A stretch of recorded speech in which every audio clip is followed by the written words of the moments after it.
Hi guys, welcome back to my vlog. So for today's video, we're going to make cinnamon roll or cinnabon here in Kuwait. So this is Helen Tanyamar. Please don't forget to subscribe and click the notification bell down to keep updated for more videos from me. So wanna taste and know how to make these cinnamon rolls? Let's go!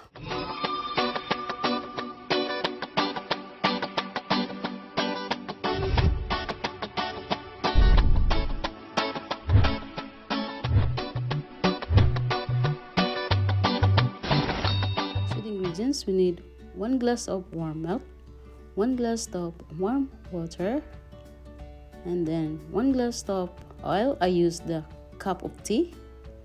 And then we need 1 egg. We also need 2 tablespoons of sugar and a pinch of salt. Then 1.5 yeast. Then mix. Then after that, we also need vanilla. 1 spoon of vanilla. Then this time we are going to add the 5 cups of flour.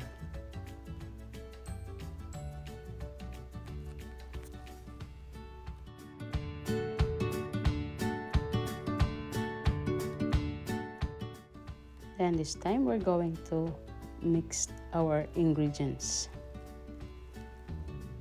So, mas maganda gamitin mo yung kamay mo habang ikay nagmi-mix. Diba? Dali siya masagol.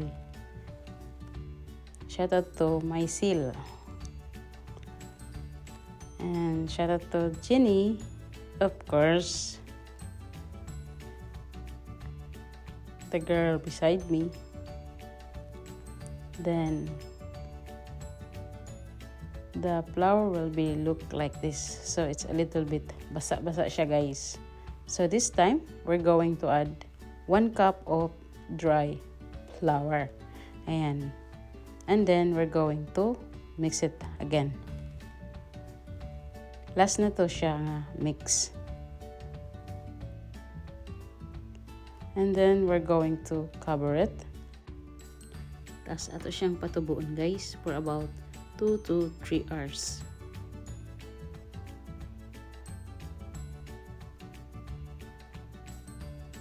So, yun ani siya ka lapot na. Diba? Mas malambot siya pagkatapos nito. And then,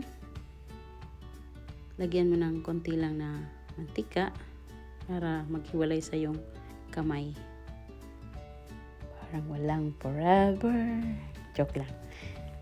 Ayan. Tapos na yan siya guys. And then, patubuin lang natin to hanggang 2 o 3 oras. Ayan, takpan natin ng foil. So, habang hinintay natin yan, kailangan natin ng ating sauce. So, kailangan natin ng 2 kutsarang asukal, cinnamon powder, at 100 gram na butter. I-mix lang natin at syempre i-melt yung butter. So ganito yung ating sauce kalapot. So ayan, tapos na yan.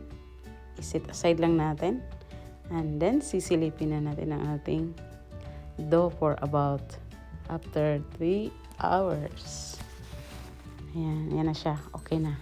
So this time maglagay tayo ulit ng harina para hindi siya dumikit. Ayan na yung ating flour, yung ating dough. Oh, see? Malambot siya guys. Hahatiin lang natin to kasi yung kalahati ay gagawin natin ng chocolate cinnabon. So, I'll post the chocolate cinnabon after this video guys. Kasi masyadong mataas na siya. So, ayan, hatiin yung kalahati for our chocolate cinnabon. So, this time, i-flatten lang natin. Parang square na mahaba. Ayan. Shoutout sa aking camera girl. Di siya cameraman, camera girl. So, ayan. Flatten ko lang. Tapos, nandun yung sauce natin. Beside me. Char. Beside me.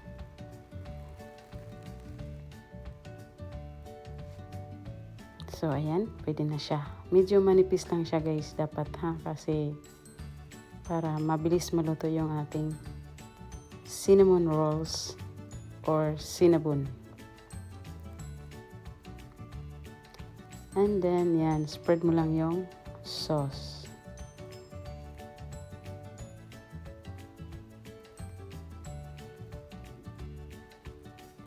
Ikalat-kalat mo lang. Ayan. Liho ka po sa akong bijugar. Ayan. Kalat mo lang. Dayon, pagkahuman, ato na ni siyang likiton. Ilikit na siya, guys. Nang humot ang cinnamon flavor. Cinnamon powder yung ginamit natin, ha? 2 spoon na cinnamon powder. Yung alaga ko dumaan sa Saboy. Shout out Saboy na nilalaro yung kalahating dough. So, ayan. Likito na nato na siya, guys. Likiton. Tiyarang. Ayan. Tapos pagkahuman, ato na siyang ibutang sa Pyrex. Or, pwede po na yung ibutang sa inyong lutuan sa bread. Ayan. Hiwain lang. Huwag masyadong malaki. Tama-tama lang. Yung iba, pag hinihiwa nila, naggamit sila og katong sa pangtahi ba? Laundries. Sa Bisaya. Sinulid sa Tagalog. Ayan. Naputol na siya, guys. At ang ginamit ko ay Pyrex. So, medyo madami-dami din siya. Tama-tama lang. Ayan. Tapos pagkatapos niyan, pahiran lang natin ng konting butter sa top. Ayan. Tapos, lutuin natin siya sa oven for about 30 minutes. Up and down yung oven, guys. For about 280 degree ang iyang temperature. Ayan. So, ayan. Start na. So, ato i-check ulit. So, this time, tcharan! Luto na siya, guys.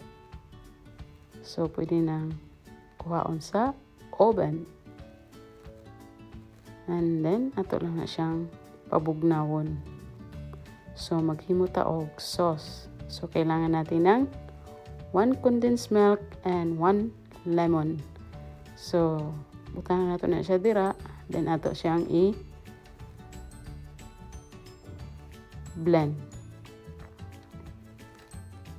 Tapos, squeeze yung lemon. Ayan. Tapos, i-mixer mo lang siya into 1 minute.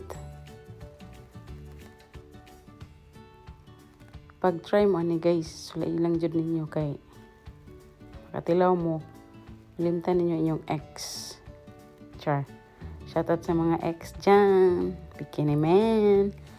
Shoutout kay Palangga. Palangga. Shoutout sa'yo.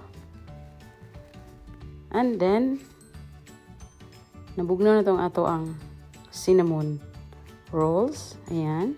So, pwede na natong ibutang ang ato ang toppings. Ayan. Shoutout sa aking kapatid na si SP Tanya Moore. Try this recipe, kapatid. Di ka magsisisi. And then, ayan. Pahid lang natin.